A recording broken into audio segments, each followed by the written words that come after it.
देखिए जी, हुकूमत अगर कोई अच्छा काम करने जा रही है तो हमें उसे एप्रीशिएट करना चाहिए, ना कि तनकीद करनी चाहिए और ये कहना चाहिए कि जी ਸਾਡੇ ਮੁਲਕ 'ਚ ਤੇ ਆਹ ਕੁਛ ਨਹੀਂ ਹੈਗਾ ਤੇ ਤੁਸੀਂ ਆਹ ਏਦਾਂ ਕਿਉਂ ਕਰਦੇ ਪਏ ਜੇ, ਸਾਡੇ ਮੁਲਕ ਦੀਆਂ ਸੜਕਾਂ ਅੱਛੀ नहीं है तो ਤੁਸੀਂ ਏਦਾਂ क्यों करते पे जे। देखो जी, अगर कोई हुकूमत जो है वो कोई अच्छा स्टेप ले रही है तो हमें उसे फॉलो करना चाहिए, उसे तस्लीम करना चाहिए, ठीक है। अब ट्रैफिक के हवाले से जो हुकूमत ने एक सख्तियाँ एक कानून की पाबंदियाँ की हैं, हमें उन्हें फॉलो करना चाहिए, उससे हमारी ही बेहतरी है। और मुल्क पाकिस्तान पंजाब के अंदर जो हमें बेहतरी नजर आएगी वो अलग से, ठीक है। बाहर की कंट्री जो तरक्की याफ्ता कंट्रीज हैं वहां पर हमें ट्रैफिक के जो रूल्स हैं, जो ट्रैफिक की जो कवानीन है, हमें कितने अच्छे नजर आते हैं कि गाड़ियां किस तरह तरतीब के साथ जा रही हैं, किसी कहीं भी हमें एक्सीडेंट होता हुआ बहुत कम मिलता है, ठीक है।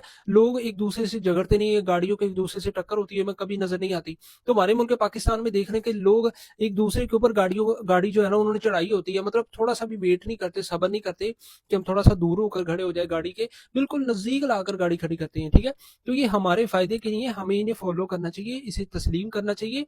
अगर हुकूमत बुरा कोई स्टेप ले रही है तो यकीनन हमें हुकूमत पर भी बोलना चाहिए कि आप यहाँ पर गलत कर रहे हैं। लेकिन जहाँ पर हुकूमत सही है हमें खुद को सही करने की जरूरत है। लेकिन अफसोस के साथ लोग ये चाहते हैं कि हम जैसे हैं हम वैसे ही रहना चाहते हैं। आप हमें सही रास्ते पर, सही इंसान पर आने की कोशिश ना करें। ट्रैफिक कवानीन को देखने के लोग कह रहे हैं जी ये चंगा नहीं कर रही, ठीक है, वो साढ़े बेहतरी वास्ते कर रही है, एक अच्छा स्टेप ही ले रही है। लेकिन लोगों ਨੂੰ आदत आ कि लोग कानूनी अमलदारी पासदारी नहीं करन दिआदी है, जिसकी वजह तो लोग चीख रहे ने, चिल्ला रहे ने, एतराजात कर रहे ने।